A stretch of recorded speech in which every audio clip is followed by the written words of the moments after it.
Hey guys, so I was planning on sharing a training about Microsoft Teams whenever we came back from spring break.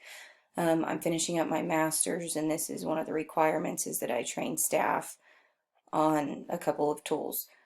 So, with that being said, amongst all the chaos, I'm just going to have to train you guys from my home. And sorry if this is kind of fast, or if there's things that are confusing and you guys can't ask questions, feel free to email me. But it looks like we're going to be doing some virtual learning, and this is just a resource that you guys can use to help your students. So, sorry if I run out of breath too. I feel like the baby is pushing my lungs up, but we'll get through this and do the best that we can. So first of all, if you'll log into your Office 365 and go to just where you get to your email, Teams is actually what we are looking at.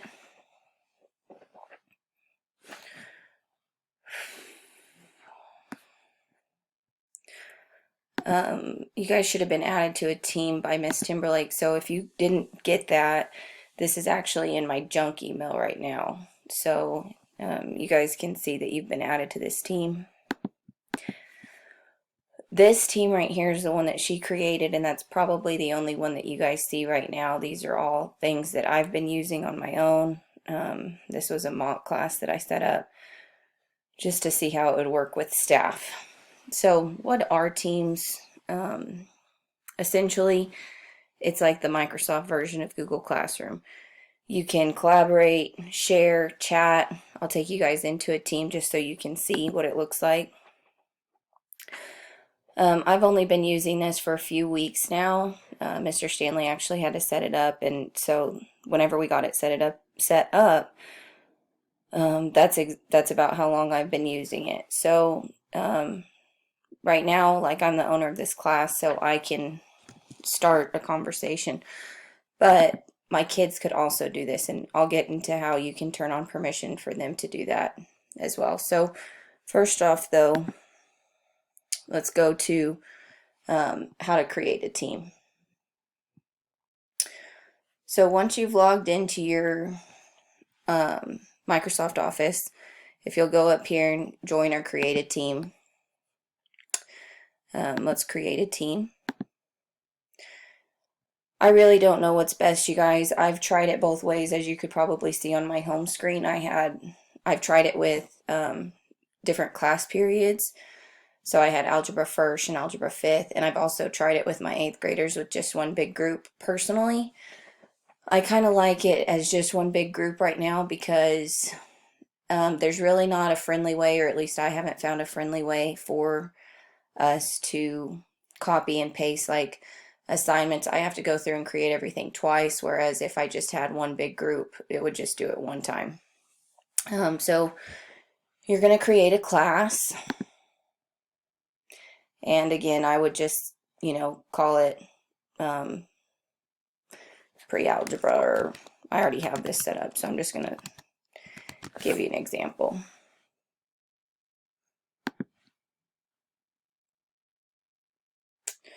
Okay, so if we were actually doing this with our students in general, I would say that the easiest way would be to get a class code.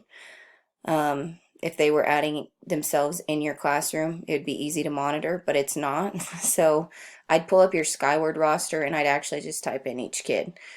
So I could do this with staff or whoever, but you can actually, and I'm not going to do this because I'm actually going to share it to my school page, but I don't want to put my students' names on here, but I could just search their names and add each individual student. So my husband won't care, so let's just say that I added Craig Cook because he has an email. You can just straight away add them.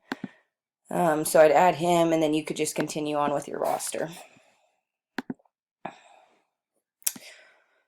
So once I've got in there, if you needed to add people later, you can actually go here, add member, etc. You could also go right here. Let's actually go back. Let's go to my actual teams.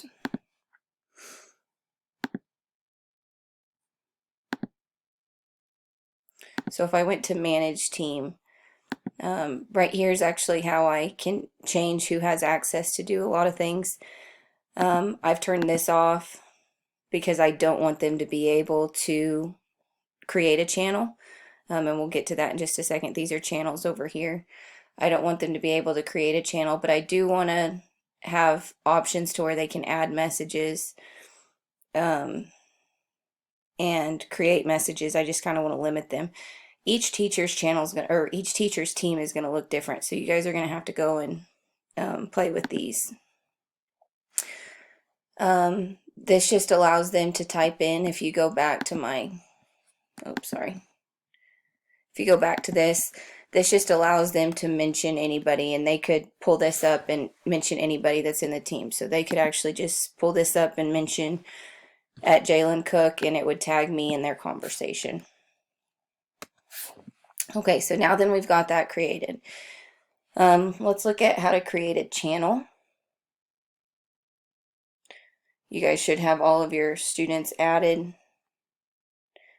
If I was presenting this to you guys in person, I'm looking at a Prezi on my iPad as we go, because that's what I'd have pulled up, but we have to be flexible. So with that being said, we're just going to look at how to create a channel. I've kind of just been adding things in to the general channel, which basically I've been adding everything in here. So these are notes that I've scanned in from TinyScan.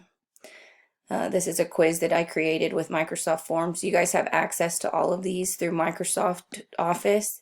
You're just going to have to play with it a little bit and figure it out if that's something that you're interested in. I can definitely help you a little bit later. These are my live lessons that I've been recording for students to watch later. But let's just say that you wanted to add a channel. Maybe you are going to name it like COVID review or something that you're doing as you're preparing for next week. So you could add a channel here, and let's just say that that's what I'm going to name it. I don't know if we're going to be updating new content, but let's just say that I wanted to add it here.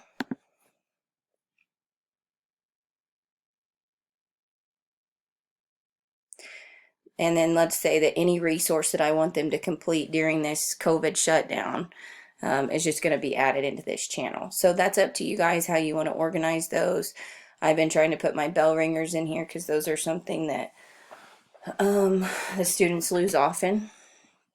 But you can create it by chapter, topic, whatever you really want to put here. Like I said, everybody's is going to look different.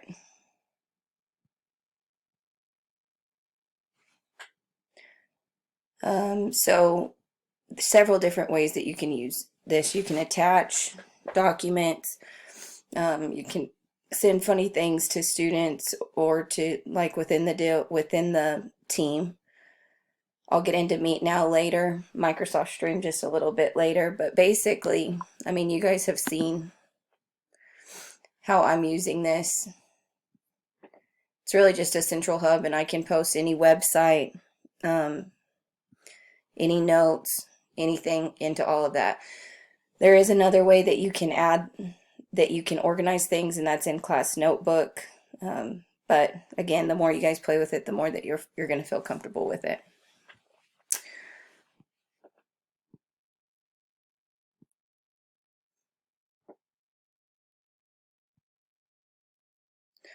There's also apps that you can use within this, and you can find an app in here. So forms are how I created this quiz, and I'll show you guys. Let's see. I created a quiz for my students to take. That's actually how I created it, was with Microsoft Forms. And you can see in here, I hope that it doesn't, well, it tells me who all I have to grade, etc. It does post their grades. But you could see here that those are the assignments that I've also created.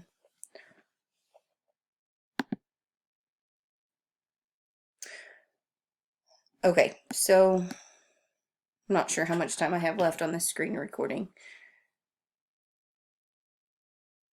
Actually, what I'm going to do is I'm going to end this screen recording and go into another one so that it doesn't take so long to post. And I'll get into the Meet Now feature and the Microsoft Stream, which I think are going to be the two most beneficial things that we can use during this shutdown with our students.